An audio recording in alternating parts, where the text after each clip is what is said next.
Hello friends, I welcome to all of you to this session of polity. বন্ধুরা আমি আজ discuss করতে চলেছি চার্টার্ড অ্যাক্ট অফ 1853। তো তোমরা জানো আমরা লাস্ট ক্লাস ডিসকাস করেছিলাম chartered act of 1833, chartered act of 1793। তো বন্ধুরা আজ আমরা যেটা ডিসকাস করতে চলেছি সেটা হচ্ছে চার্টার্ড অ্যাক্ট অফ 1853, আর এরপরে আমরা ডিসকাস করব government of India act of 1858। তো অ্যাকচুয়ালি আমরা পলিটির যে লেকচারটা শুরু করেছিলাম তার এটা চতুর্থ লেকচার। অরিজিন অফ কনস্টিটিউশনের আন্ডারে আমরা কোম্পানি রুল পড়েছি, সেখানে রেগুলেটিং অ্যাক্ট পড়েছি, ওকে, দেন পিটস ইন্ডিয়া অ্যাক্ট পড়েছি, দেন চার্টার্ড অ্যাক্ট। এবং আমরা এটাও ডিসকাস করেছিলাম যে চার্টার্ড অ্যাক্ট অ্যাকচুয়ালি 20 বছর পর পর আসতো এবং নতুন কিছু নিয়ম কানুন লাগু হতো। ইস্ট ইন্ডিয়া কোম্পানির আন্ডারে এটা ছিল। তো 20 বছর পর পর 1993 থেকে শুরু করে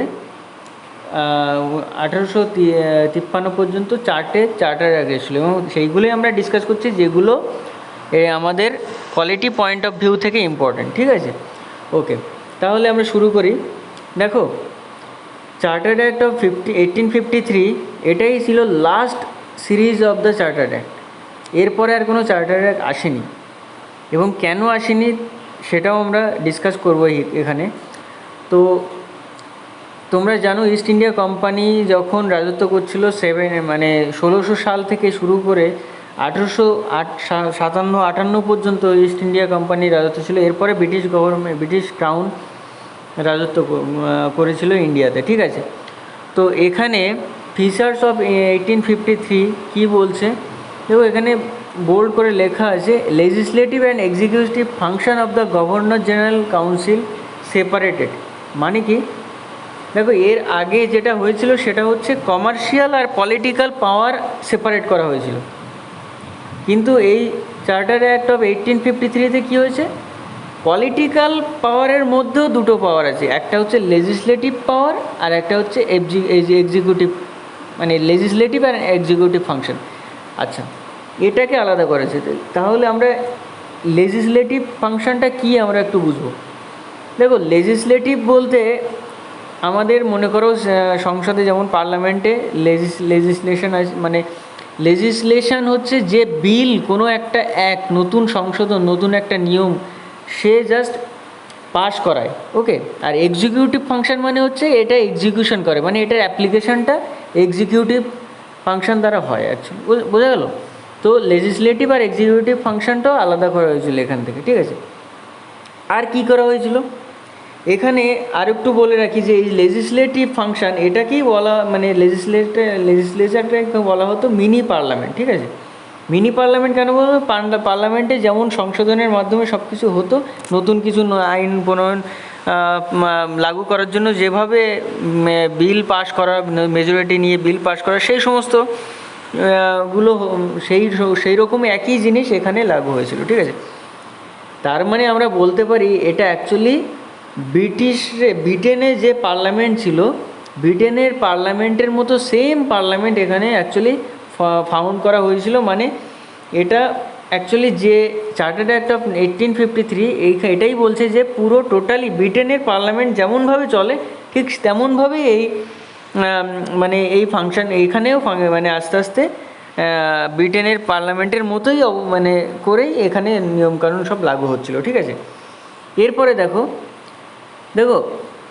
ফিচার্সের মধ্যে 2 নম্বর পয়েন্ট বলছে open competition system of selection of recruitment of civil servant. মানে কি, যে সিভিল সার্ভেন্ট যে পদগুলো আছে সেখানে ওপেন কম্পিটিশান চালু হয়ে গেল এবং এখানে এটাও এখানে করতে পারতো। তুমি দেখো এখানে আমি লিখেছি ওপেন কম্পিটিশান, ওকে।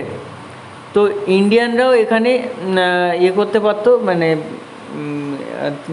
কম্পিটিশানে ভাগ নিতে পারতো। ঠিক আছে, তো এটা গেল ওপেন কম্পিটিশানের ব্যাপারটা বললাম। এবং এই ইন্ডিয়ানদের যে ভাগ, এর জন্য কি ম্যাকলি কমিটি ফাউন্ড করা হয়েছিল 1854 খ্রিস্টাব্দে। ঠিক আছে, এই ম্যাকলি কমিটি কী বলছে, the committee on the Indian civil service, ঠিক আছে, এর জন্য একটা কমিটি গঠন করা হয়েছিল এবং এর মাধ্যম দিয়ে open competition for civil servant এটা শুরু হয়েছিল, ঠিক আছে।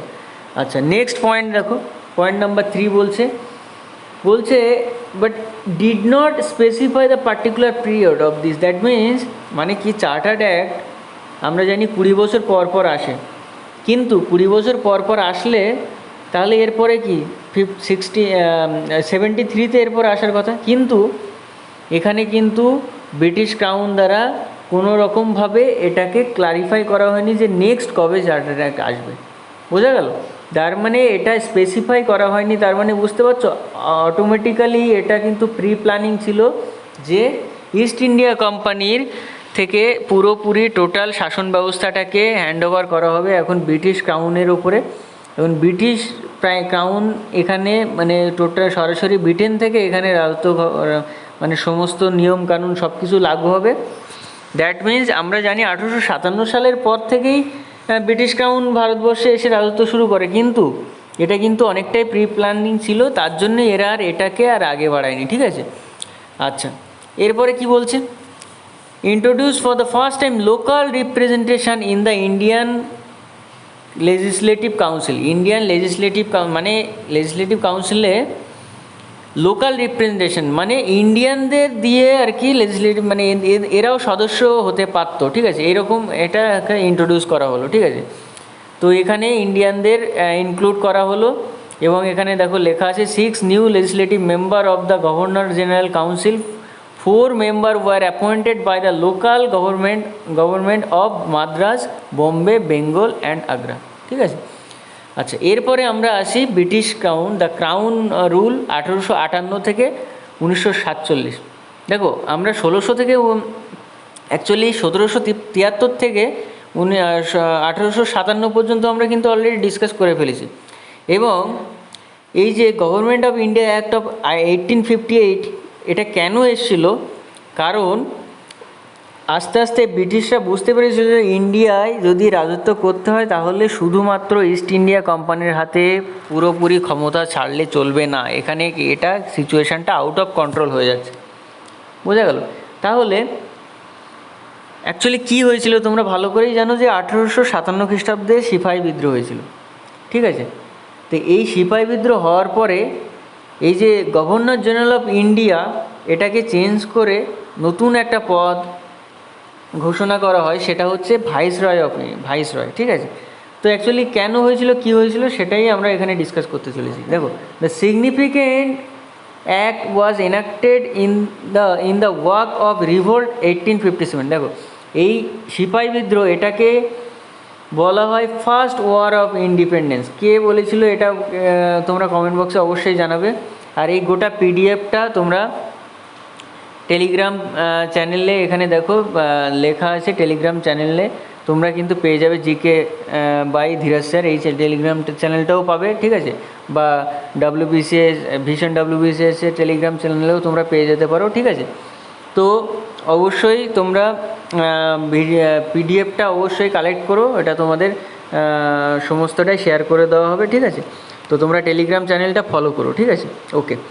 আচ্ছা দেখো, সিপাহি বিদ্রোহ কেন হয়েছিল তোমরা ভালো করেই জানো, যে কার্তুজ, যেটা অ্যাকচুয়ালি শুয়োরের চর্বি আর গরুর চর্বি দিয়ে যে কার্তুজটা বানানো দাঁত দিয়ে যেটা ছিটতে হতো, সেখান থেকে মঙ্গল পাণ্ডে যেন প্রথম সিপাহি বিদ্রোহ অ্যাকচুয়ালি ঘোষণা করা হয় এবং প্রথম শহীদ বলতে পারো।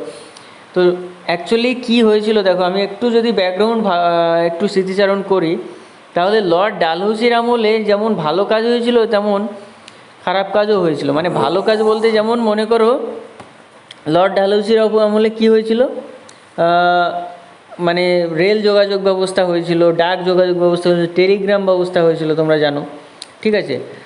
তো এবং ডক্ট্রিন অফ ল্যাপস, যেটা সত্যবিলোপ নীতি তোমরা যেটা বলো বাংলাতে, তো সেই ডক্ট্রিন অফ ল্যাপস এটাতে কি বলে, মানে যদি আমি রাজা বা রানী থাকি তাহলে আমার যদি কোনো উত্তরপুরুষ না থাকে তাহলে আমার সম্পত্তি সমস্ত, আমার জমি সমস্ত মালিকানা হয়ে যাবে ব্রিটিশ গভর্নমেন্ট, ঠিক আছে।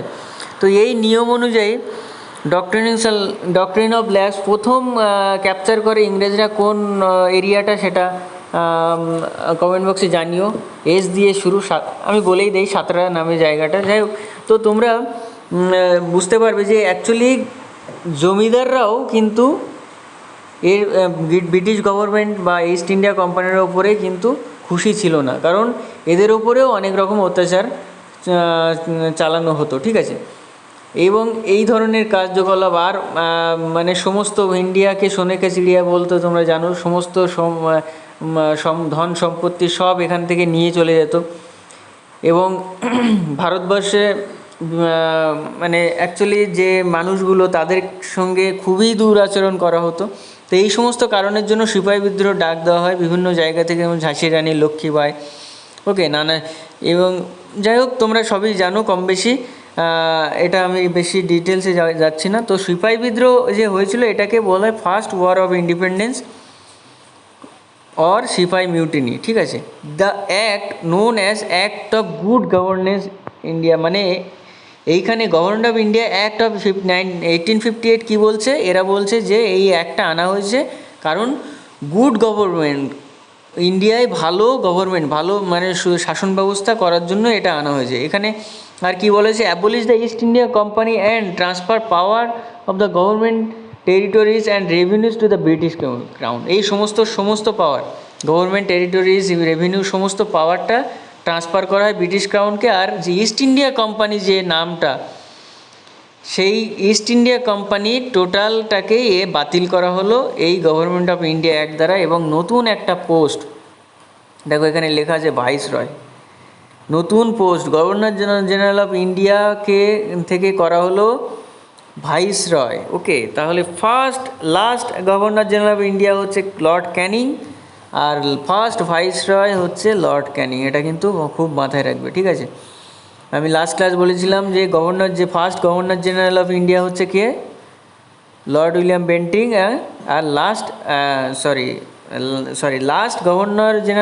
গভর্নর অফ বেঙ্গল হচ্ছে বেন্টিং ছিল, আর first governor general of India হচ্ছে বেন্টিং ছিল, ঠিক আছে। তো এগুলো কিন্তু খুব পরীক্ষায় আসে, এগুলো মাথায় রাখবে। তো এখানে যেটা হয়েছিল যে লর্ড ক্যানিং প্রথম ভাইসরয় হিসাবে নিয়োগ হয়েছিল।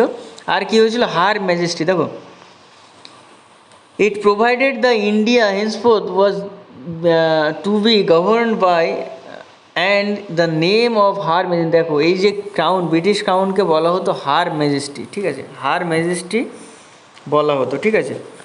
তো কি হয়েছিল এখানে, আর কি হয়েছিল, লর্ড ক্যানিং ফার্স্ট ভাইসরয় হওয়ার পরে এরপরে কি হয়েছিল, পাওয়ার ট্রান্সফার করা হয়েছিল ব্রিটিশ ক্রাউনের কাছে। আর নেক্সট পয়েন্ট দেখো, it ended the system double government, যে ডাবল গভর্নমেন্ট যেটা ছিল, বোর্ড অফ কন্ট্রোল আর বোর্ড অফ ডিরেক্টর, ঠিক আছে। এই বোর্ড অফ কন্ট্রোল আর কোর্ট অফ ডিরেক্টরস যে পদ দুটো ছিল, ঠিক আছে, একটা রেভিনিউ একটা পলিটিক্যাল, তো এই দুটো পদকে কিন্তু এই ডাবল গভর্নমেন্ট, এই পদ দুটোকে কিন্তু অ্যাবলিশ এন্ড করা হয়েছিল, ঠিক আছে, এই government of India act of 1858 দ্বারা, ঠিক আছে। নেক্সট পয়েন্ট দেখো, নেক্সট পয়েন্ট বলছে it created a new office, একটা নতুন অফিস সৃষ্টি করা হলো, সেটার নাম হচ্ছে secretary of state for India, vested with complete authority and control over the Indian administration.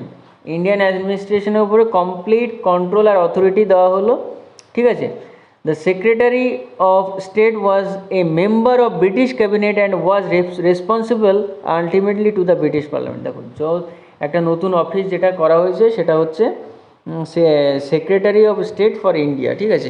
এখানে কমপ্লিট অথরিটি আর কন্ট্রোল সমস্তটাই এইখানে ইন্ডিয়ান অ্যাডমিনিস্ট্রেশনের সমস্ত কন্ট্রোল এদের হাতে চলে গেছিলো, ঠিক আছে। তো এরপরে আমরা নেক্সট পয়েন্টে আসি। নেক্সট পয়েন্ট বলছে it established a 15 member council of India to assist the secretary. একটা 15 জনের কাউন্সিল মেম্বারের একটা কাউন্সিল গঠন করেছে, যেটা সেক্রেটারি মানে অ্যাসিস্ট করবে secretary of state for India, এই মানে এই পদটাকে যে অ্যাসিস্ট করবে, ঠিক আছে। The council was an advisory body, the secretary of state was made the chairman of the council. এটা একটা অ্যাডভাইজারি বডি ছিল, ঠিক আছে। আর কি বলছে, the secretary of state was made the chairman of the council, ঠিক আছে, বোঝা গেল। তো এরপরে লাস্ট মানে আরও একটা পয়েন্ট, সেটা খুব ইম্পর্টেন্ট, সেটা হচ্ছে the act of 1858 was however largely confined to the improvement of the administrative machinery, okay, by which the Indian government was to be surprised and control in India. মানে actually এই যে অ্যাক্টটা, এটাকে আমরা যদি বলি তাহলে এখানে এদের এটা বলা হতো যে এই অ্যাক্টটা করা হয়েছে কমপ্লিট মানে অ্যাডমিনিস্ট্রেটিভ মেশিনারিটাকে মানে ইমপ্রুভ করার জন্য, আর মানে যত সমস্ত পাওয়ারটা যাতে ইংল্যান্ড থেকে কন্ট্রোল করা যায় তার জন্য এই অ্যাক্টটা আনা হয়েছিল, ঠিক আছে। It did not alter in any substantial way the system of government and prevail in India. So এটা কিন্তু হয়ে গেল আমাদের origin of the crown rule government of Indian act of 1855। এরপরে আসবে ইন্ডিয়ান কাউন্সিল অ্যাক্ট অফ 1861। তো আমরা পরপর সব ডিসকাস করব। তো আমরা লাস্ট ক্লাস কিছু কোশ্চেন করেছিলাম, সেটার অ্যান্সারটা দিয়ে দিই। তো আমি লাস্ট ক্লাস কোশ্চেন করেছিলাম সম্ভবত যে সংবিধান কতদিন, মানে টোটাল লেন্থ অফ দ্য সংবিধান, মানে যে আমাদের সংবিধান রচনা করা হয়েছিল সেটা কতদিন ধরে রচনা করা হয়েছিল। তো তোমরা জানো ড্রাফটিং কমিটি বি.আর. আম্বেদকর, তিনি এই সংবিধানটা লিখেছিলেন 2 বছর 11 মাস 18 দিন ধরে, ঠিক আছে। ভালো করে মাথায় রাখবে, 2 বছর 11 মাস 18 দিন, খুব ইম্পর্টেন্ট, এটা কিন্তু খুব এক্সামে আসে। এবং 26শে নভেম্বর, আমি এখানে লিখি 26শে নভেম্বর 1949 এই ডেটে কিন্তু কনস্টিটিউশন কী হয়েছিল, অ্যাডপ্ট করা হয়েছিল। আর 26শে জানুয়ারি 1950 কনস্টিটিউশনটাকে এনাক্ট করা হয়েছিল, পাওয়ারে আনা হয়েছিল, ঠিক আছে। তো এটা এবার আরও একটা কোশ্চেন করেছিলাম যে শুরুতে কটা আর্টিকেল ছিল, তো 395টা আর্টিকেল ছিল, মনে রাখবে। এখন কটা, মানে এরপরে আমার কাছে যতটুকু আপডেট আছে তোমরা একটু দেখে নিও গুগল সার্চ করে, 465টা এখন আর্টিকেল আছে। শুরুতে ছিল 8খানা শিডিউল, আর এখন আছে 12টা শিডিউল, ঠিক আছে। তো এগুলো খুব ইম্পর্টেন্ট। শুরুতে ছিল 22টা কী ছিল, পার্ট ছিল, এখন আছে 25টা পার্ট, ঠিক আছে। তো এগুলো কিন্তু খুব ইম্পর্টেন্ট, তোমরা এগুলো মাথায় রাখবে। এবং যাওয়ার সময় তোমাদের কয়েকটা কোশ্চেন দিয়ে যাব, যে তোমরা বলবে, মানে কমেন্ট বক্সে অবশ্যই জানাবে যে তেলেঙ্গানা, এখানে দেখতে পাচ্ছ তেলেঙ্গানা, এই তেলেঙ্গানা যে রাজ্যটা, সেটা কত সালে কত তারিখে তেলেঙ্গানার এস্টাবলিশমেন্ট ডেটটা বলবে, আর এর সঙ্গে কোন কোন রাজ্য বর্ডার শেয়ার করছে সেটা তোমরা অবশ্যই কমেন্ট বক্সে জানাবে, ঠিক আছে। আচ্ছা, আর আরও একটা কোশ্চেন, সেটা হচ্ছে বর্তমানে আমাদের ভারতবর্ষে কতগুলো স্টেট আছে, কটা ইউনিয়ন টেরিটরি আছে, ঠিক আছে। ওকে, তো আমি আশা করব ভিডিওটি ভালো লেগেছে। ভালো লাগলে ভিডিওটি লাইক, কমেন্ট, শেয়ার করো। আর কোনো রকম ইমপ্রুভমেন্ট যদি চাও তাহলে তোমরা কমেন্ট বক্সে জানাবে। আর কোনো এই ভিডিওটির পিডিএফটা তোমরা পেয়ে যাবে WCS যে মেন চ্যানেলটায় পেয়ে যাবে, বা GK by Dhiraj sir Telegram page, এখানেও তোমরা পেয়ে যাবে। তো আজকে এখানে রাখি, নেক্সট ভিডিওতে আমি কন্টিনিউ করছি। Thank you for listening. Okay.